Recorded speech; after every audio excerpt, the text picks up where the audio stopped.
Welcome back. I've given you some starter files, so I recommend watching these videos as you code along as well on your computer. We have a few animal cards here that are extremely cute, obviously.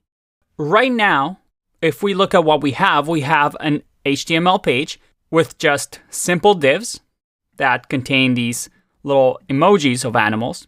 And if we go to the Style tab, I've pre-filled a few things for you just so things look good. But all we're really doing here is we have a few colors and we've added gradients here just so it looks a little bit nicer. And we have the zones, which are these individual cards with some predefined CSS properties that we've already seen in the previous videos. Just with this base CSS that we see that we have some really nice looking cards. And right now we're using display inline block. If I change this to display block and I save this, let's refresh, we see that we now have blocks. That's great.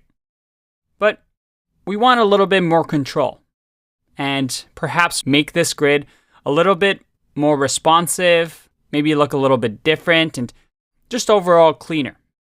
And when it comes to grids, CSS grid is a way to go. So how do we use it? Well, the first thing we need to do is to have a container around these items. So I'm just going to create a new div and give it a class of container. We can name it whatever we want, but container is a nice descriptive class name. And we wrap all the items in this container. Now, the way CSS grid works is very similar to Flexbox. That is, we give it the property of display grid, and all the children will now be able to be part of this grid system. So let's see what that looks like. I'm going to have the container class, and this container class will have display of grid. So remember with Flexbox, we can do flex. It's similar to that. We do display grid. And we no longer want to use the display block of the zones because we're going to have a grid system. So I'm just going to comment this out for now. We've just declared this as a grid system, but we actually need to tell it what to do now.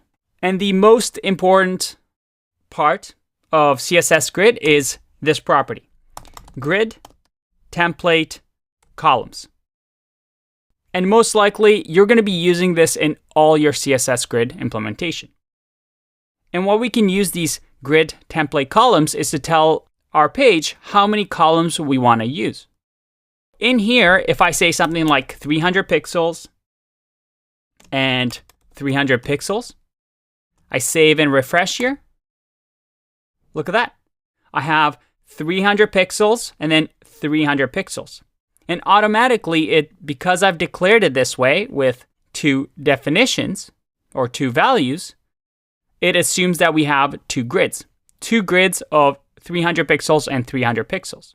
So if I make this larger or smaller, it's always going to have 300 pixels, two columns. If I add, let's say, another 300 pixels here, and save, refresh, look at that. We now have 3 columns. Very, very nice. Another one that you'll see a lot of is the grid gap. And as you might guess from the name, it tells us how much gap we want between the grids. So if I do 20 pixels here and I refresh, I see that we get 20 pixels of gap. Now, this looks really good right now, but if I change things around, this isn't really responsive because each column is 300 pixels wide. And as we know, users have different display sizes. So you get these ugly grids where you have white space over here. How will we go about solving this? And you might be thinking, what if we just do percentages here? What if we had 4 columns and we say 25%, 25%, 25%, 25%. If I refresh this, look at that. I have 4 columns, but there's still some scrolling involved. Although we see that things are a little bit more responsive now. Now, you can totally do percentages with grid template columns, and it's definitely a lot better than using something like pixels. But you now have to start calculating the fact that you also have a grid gap of 20 pixels, and well, CSS Grid actually gives us a really, really good tool that I recommend you use 100% of the time instead of percentages or pixels or EMs or REMs. And that is called a FR, or a fraction. Now, what does the FR syntax mean? If I do one FR here and I save, and let's refresh. All right, I get one item. FR means we have one fraction in this column, so just fill it all up. If I do one FR again, and I refresh, I get 2 columns. But look at this. As I expand and make it smaller, it automatically resizes. Because I'm saying I want 2 columns that are 1 FR, 1 FR. Now, a better way to explain what this FR value means is if I do something like 2 FR here. What do you think will happen?